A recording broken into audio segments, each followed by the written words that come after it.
Hello everyone, welcome back to my new video. তো আজকের ভিডিওটা হচ্ছে what I eat in a day, Poila Baishakh special. তো পয়লা বৈশাখের দিন তো অনেক খাওয়া দাওয়া হয়েছে, তো চলো একটা একটা করে শেয়ার করি। ফার্স্টেই সকালবেলা ছিল ঘুগনি মুড়ি, আর ঘুগনি মুড়ি তো আমার ভীষণ ফেভারিট, অনেকদিন পর হলো বলে আরও ভালো লাগছিল খেতে। কথাতেই আছে মাছে ভাতে বাঙালি, তাই পয়লা বৈশাখের দিন বাঙালির মাছ তো থাকবেই পাতে।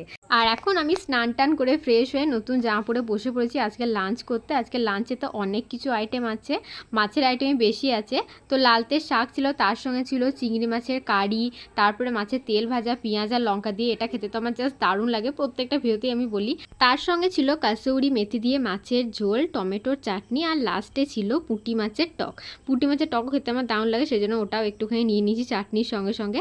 এত কিছু রান্না হয়েছে, সব তো আমি খেতে পাইনি, একটু একটু করে টেস্ট করেছি। আর যেহেতু জল খাবারে ঘুগনি মুড়িটা আমি একটু বেশি পরিমাণে খেয়ে নিয়েছিলাম, তাই লাঞ্চটা আমি বেশি করিনি, হালকার মধ্যেই করেছি। আর তারপরে দুপুরবেলা একটু রেস্ট নিয়ে সন্ধ্যাবেলায় আবার বসে পড়েছি চা আর বিস্কুট নিয়ে।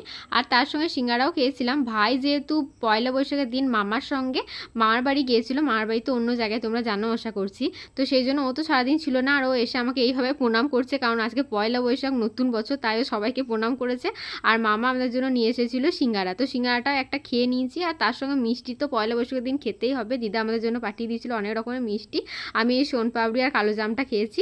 এত কিছুর পরও রাতের ডিনারে আমাদের ছিল পোলাও, তার সঙ্গে চিকেন কারি, রসমালাই, আর ছিল দই। আচ্ছা, রসমালাইয়ের রেসিপি যদি না দেখে থাকো, আমি চ্যানেলের নামের নিচে লিঙ্কটা দিয়ে দিচ্ছি, ঝটপট গিয়ে দেখে এসো। বাড়িতে খুব ইজিভাবে তোমরা রসমালাই বানিয়ে নিতে পারবে, আর অবশ্যই এভাবে বানিয়ে দেখো, দারুণ টেস্টি হয় খেতে। তো আজকের ভিডিওটা তোমাদের কেমন লাগলো সেটাও কমেন্টে জানিও। আমাদের what I eat in a Poila Baishakh special edition এখানেই শেষ হচ্ছে। খুব ভালো থেকো সবাই, টাটা।